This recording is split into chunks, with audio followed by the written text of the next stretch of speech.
അപ്പോ സെപ്റ്റംബർ 1 വാർഷികാഘോഷം. ഇനി തീരുമാനിക്കേണ്ടത് യോഗം ആരെ കൊണ്ട് ഉദ്ഘാടനം ചെയ്യണം, അധ്യക്ഷനാര്, ആരെയൊക്കെ പ്രാസംഗികരായിട്ട് ക്ഷണിക്കണം. താമരക്കുളത്ത് ഏത് പരിപാടി നടന്നാലും സ്ഥിര അധ്യക്ഷൻ അപ്പൂട്ടൻ തന്നെയാ. ഇപ്രാവശ്യം നമുക്കൊന്ന് മാറ്റി ചിന്തിച്ചാലോ? അങ്ങനെ ചിന്തിക്കാം. പക്ഷെ താമരക്കുളത്ത് അപ്പൂട്ടനെക്കാളും മികച്ചത് ആരാ ഉള്ളത്? അത് പറ. മാത്രമല്ല, പരിപാടിക്ക് നോട്ടീസിന്റെ എക്സിക്യൂട്ടീവ് അടിക്കണം, സ്റ്റേജും മൈക്കും വേണം. അല്ലറ ചില്ലറ ചെലവ് വേറെ വരും. ഇതിനൊക്കെ പണം വേണ്ടേ? ഖജാൻജി എന്ത് പറയുന്നു? ഫണ്ടുണ്ടോ? ഫണ്ടിന്റെ കാര്യമൊക്കെ പരിങ്ങല്ല. എന്നാ പിന്നെ വെറുതെ അഭിപ്രായം പറയരുത്. ചെലവെല്ലാം പതിവ് പോലെ അപ്പൂട്ടൻ വഹിച്ചോളും. അധ്യക്ഷൻ അപ്പൂട്ടനെന്ന് വലിയ ഇഷ്ടത്തിൽ അടിച്ചു വിട്ടാ പോരെ. ഇനി കൂടുതൽ ഒന്നും ആലോചിക്കണ്ട. ഇത്തവണ അധ്യക്ഷൻ അപ്പൂട്ടൻ തന്നെ. എന്നാ പിന്നെ എല്ലാരും ഒന്ന് കൈയടിച്ച് പാസ്സാക്കിയേ. എടാ ശങ്കര, പെണ്ടി ഇറങ്ങി പാടാ പുറത്തേക്ക്. ഇന്ന് രണ്ടിലൊന്ന് അറിഞ്ഞിട്ടേ അവറാച്ചൻ പോകുന്നുള്ളൂ. നീ ഇങ്ങോട്ട് ഇറങ്ങുന്നോ അതോ ഞാൻ അങ്ങോട്ട് കയറണോ? വെറുതെ ഇടങ്ങേറുണ്ടാക്കണ്ട. അപ്പൂട്ടനെ വിവരം അറിയിച്ചിട്ടുണ്ടോ? ആള് പോയിട്ടുണ്ട്. അവറാച്ച, ആ പാവത്തിന് ഒരവധി കൂടി കൊടുത്തൂടെ? അത്രയും തെണ്ണ ഉണ്ടെങ്കിലേ താൻ താടോ എന്റെ 10,000. ഇന്ന് അവന്റെ കൂടും കുടുക്കയൊക്കെ വാരി പുറത്തിട്ട് അവനെ വഴിയാധാരമാക്കിയില്ലെങ്കിൽ ഞാൻ വട്ടവാൾ പറമ്പിൽ വക്കച്ചന്റെ പോൻ അവറാച്ചനല്ല. ഒന്ന് ക്ഷമിക്കവറാച്ച, അപ്പൂട്ടൻ ആള് പോയിട്ടുണ്ട്. അദ്ദേഹം വന്നിട്ട് എന്തെങ്കിലും ഒരു വഴി ഉണ്ടാക്കും. അതാ അപ്പൂട്ടനെത്തി.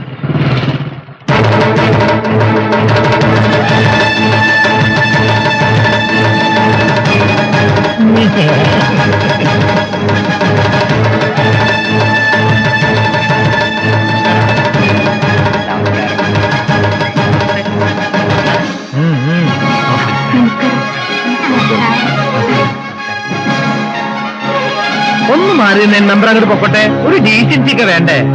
എന്താ പ്രശ്നം അവറാച്ച? കുടി ഇറക്കണോ കുടി പാർപ്പിക്കണോ? എന്തിനാ അപ്പൂട്ടനില്ല ഇവിടെ? അപ്പൂട്ടാ, ശങ്കരൻ എന്റെ കയ്യിൽ നിന്ന് 10,000 രൂപ മേടിച്ചിട്ടേ മുങ്ങി നടക്കുക.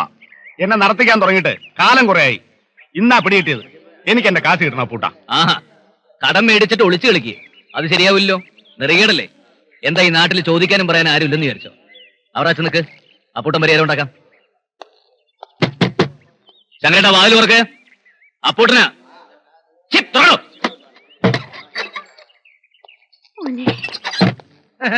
അപ്പുട്ടനകത്ത് കയറിയിരിക്കണേ. മക്കളെ, എന്നിവിടെ എന്ത് നടക്കാം കാണാം. ഹെൽപ്പുള്ളവര് മാത്രം ഇവിടെ നിന്നാ മതി.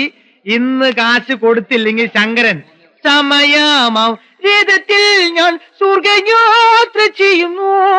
എൻ സ്വദേശം കാൺമതിനായി ശങ്കരൻ തനിയെ പോകുന്നു. താൻ അവറാച്ചന്റെ കയ്യിൽ 10,000 രൂപ വാങ്ങിയിട്ടുണ്ടോ? എത്ര നാളായി? ഒരു കൊല്ലമായിട്ടും താൻ പണം മടക്കി കൊടുത്തിട്ടില്ല.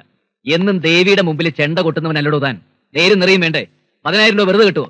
അപ്പൊ മറ്റുള്ളവർ അധ്വാനിച്ചുണ്ടാക്കുന്ന കാശം മേടിച്ച് ദേഹം അനങ്ങാതെ ജീവിക്കുക. ഞാൻ അവറാച്ചനോട് ഏറ്റിട്ടാ വന്നിരിക്കുന്നത്. ഇന്ന് താൻ പണം മടക്കി കൊടുത്തില്ലെങ്കിലുണ്ടല്ലോ തന്നെ ഞാൻ കൊന്നോ. ഞങ്ങളെ വെട്ടിമുറിക്കാൻ പോലും ഒരു തുണ്ട് പൊന്നോ ഒരു ചില്ലിക്കാശോ ഇവിടുന്ന് കിട്ടില്ല. ഇല്ല പൂട്ട, ഈ കിടപ്പാടും തന്നെ പണയത്തില. ശരിയാ, ഞാൻ കടം മേടിച്ചു. എന്റെ മകളുടെ കല്യാണത്തിന് പൊന്നു പണയം വെക്കാൻ തരാന്ന് മകളും മരുമോനും സമ്മതിച്ചതാ. ഇപ്പൊ ഒരുത്തരുമില്ല. പേരും നെറിയും ഒന്നും മറന്നിട്ടില്ല. ഉണ്ടായിട്ട് വേണ്ടേ? കുടുംബം മുഴുവൻ പട്ടിണിയിലാണ് പൂട്ട. ഇനി ആ പൂട്ടന് തല്ലുകയോ കൊല്ലുകയോ എന്ത് വേണോ ആകാം.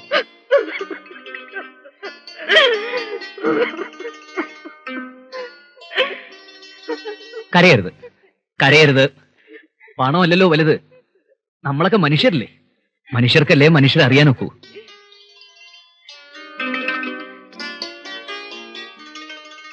വളം വാങ്ങാൻ ബാങ്കിൽ നിന്ന് എടുത്ത കാശ. ഇതിനേക്കാ വലുതല്ലല്ലോ വളം. തൽക്കാലം ശങ്കരേട്ടന്റെ ആവശ്യം നടക്കട്ടെ. പിന്നെ ഇത് ഞാൻ തന്നാണെന്ന് പുറത്താരും അറിയണ്ട. ഇല്ല, ഞാനിത് കുറിച്ചിടും. കടമാണ്, തിരിച്ചു തരണം. തരും. ശങ്കരേട്ടൻ വൈകുന്നേരം കളപ്പുരയിലേക്ക് വന്നോളൂ. 2 ചാക്ക് നെല്ല് തന്നയക്കാൻ ഞാൻ മണിയോട് പറയാം. സമാധാനമായല്ലോ? തൃപ്തിയായല്ലോ? നടന്നോളൂ.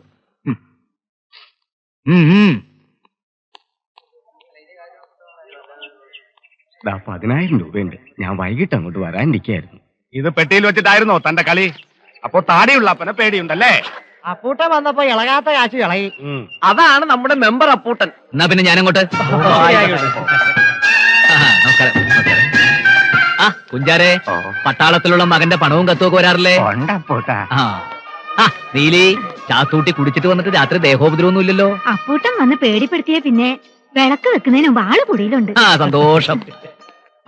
അംബുജം, നിന്റെ ഭർത്താപ്പോഴും പഴയ കാളവാസ് തന്നെയാണല്ലോ. നീ പോടാ. സന്തോഷം. അപ്പൂട്ടൻ വളം വാങ്ങാനുള്ള പണം കുളമായില്ലടാ. ഒന്ന് പതുക്കെ പറയടാ. എന്തിനാടാ ആവശ്യമില്ലാണ്ട് ഇങ്ങനെ മറ്റുള്ളവരുടെ കാര്യത്തില്? പാവങ്ങളല്ലടാ, ഇതിങ്ങടെ കണ്ണീര് കാണുമ്പോ ഒന്നും കണ്ടില്ല എന്ന് നടിക്കാൻ അപ്പൂട്ടനാവില്ല.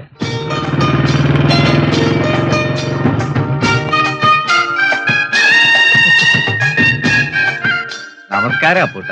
നമസ്കാരം. എല്ലാവർക്കും സുഖമാണല്ലോ? ആ ശാരദ ടീച്ചറെ, വെയിൽ കൊണ്ട് വാടാതെ അകത്തേക്ക് കയറി നിൽക്ക്, സൗകര്യമായിട്ട് നിൽക്ക്.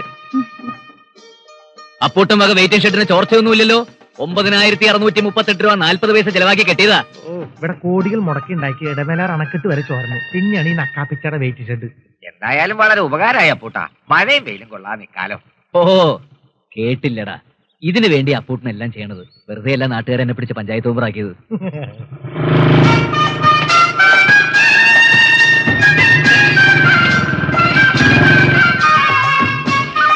ആവശ്യത്തിന് വെള്ളമൊക്കെ ഉണ്ടല്ലോ, കുടിവെള്ള പ്രശ്നമൊന്നുമില്ലല്ലോ.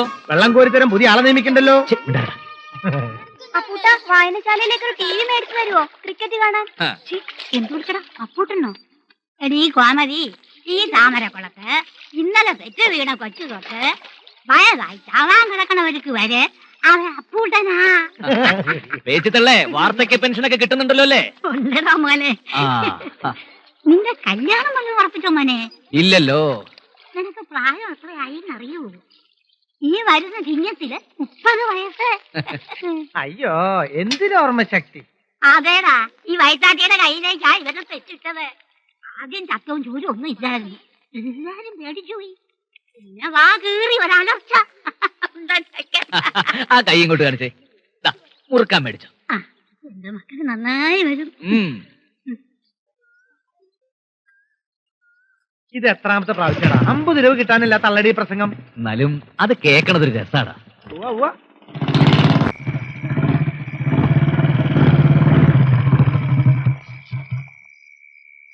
എന്താ അപ്പൂട്ട ഇത്? വെളുപ്പിന് ഇറങ്ങി പുറപ്പെട്ടതല്ലേ? ഉച്ചയ്ക്ക് ഉണ്ണാൻ പോലും വന്നില്ലല്ലോ. അപ്പൂട്ടം വരാതെ എനിക്ക് പോവാൻ പറ്റുമോ? എനിക്കിന്ന് ഒരുപാട് പരിപാടികൾ ഉണ്ടായിരുന്നു. ഇനി കുഞ്ഞലക്ഷ്മി പോയിക്കോളൂ. എല്ലാം ഉണ്ടാക്കി വെച്ചിട്ടുണ്ട്, എടുത്തു കഴിക്കാൻ മറക്കണ്ട കേട്ടോ. ആ അപ്പൂട്ട, ടൗണിൽ പോയിട്ട് വരുമ്പോ എനിക്കൊരു കൂടെ കൺവെൻഷൻ വാങ്ങിക്കൊണ്ടിരാൻ മറക്കല്ലേ? ചേടാ, വേലക്കാരി തള്ളയുടെ മോൾക്ക് കൺമശി എഴുതാനും ചെലവ് അപ്പുട്ടന്റെ വക. ഈ പറയുന്ന ആളെ അപ്പൂട്ടന്റെ ചക്കാത്ത് പറ്റി നന്നായി ചേർത്തിട്ടുണ്ടല്ലോ. വെറുതെ വടി കൊടുത്ത് അടി മേടിക്കണോടാ. അല്ല, ആ വക്കച്ചനെ അമ്മൂട്ടിക്കാനും കണ്ടില്ലല്ലോ. അപ്പൂട്ടാ, നമ്മൾ കുളിക്കാണ്, ഇതാ വരുന്നു. ആ, പതുക്കെ വന്നാ മതി. അപ്പുട്ടന്റെ എണ്ണ, അപ്പുട്ടന്റെ സോപ്പ്, അപ്പുട്ടന്റെ വെള്ളം, കുളിയടാ കുളി. ആ, വക്കച്ചനെത്തി.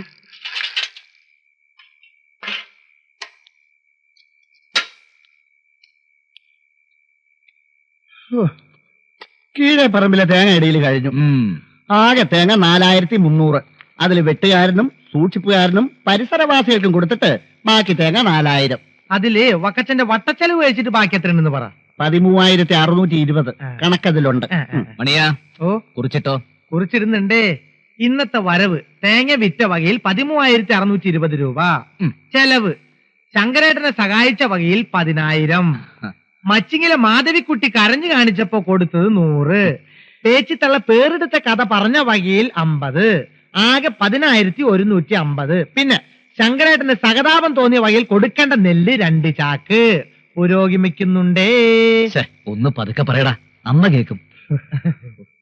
ആകെ വേർതൊലിക്കുന്നു. ഞാൻ പോയി ഒന്ന് കുളിച്ചിട്ട് വരാം. കുളിക്കുന്നതൊക്കെ കൊള്ളാം, സോപ്പടിച്ച് മാറ്റരുതിട്ടോ. മതി മതി, ഇക്കാടെ ശരീരത്തിനും ചർമ്മകാന്തിക്കും വെണ്ണീര് പൂശിയാ മതി. ഇതേ 66 രൂപ 75 പൈസയുടെ കുട്ടിക്കൂറയാ. വേണ്ടടാ, അന്റെ ഓശ രാമൂട്ടിക്ക് വേണ്ട. ഞാനേ അന്റെ പാട്ട PS സോപ്പിട്ട് കുളിക്കാൻ വന്നതല്ല. ഇന്ന് മുഴുവനും കടുവാശ്ശേരിയിൽ ആ ബ്രോക്കർ രാമൻകുട്ടിനെ പുറങ്ങെടുക്കായിരുന്നു. എന്തിന്? നിനക്കൊരു പെണ്ണന്വേഷിക്കാൻ. എന്നിട്ട് എന്താ ഇക്ക, പെണ്ണ് ശരിയായോ? പറയാൻ മനസ്സിലാ, വിട്. എന്റെ പൊന്നിക്കയില് പെണങ്ങാതൊന്ന് വിശദമായിട്ട് പറയണ്ടേ.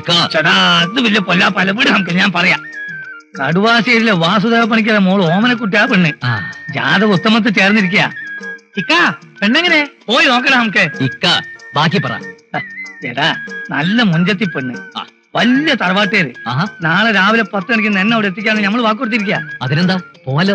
ആ, ബ്രോക്കർ രാമൻകുട്ടി മാധവന്റെ കടയിലുണ്ടാവും, ഞാനും അവിടെ ഉണ്ടാവും. അവിടെ നമുക്ക് ഒന്നിച്ചു പോവാ. ഇക്ക, ഊണ് കഴിച്ചിട്ട് പോവാം.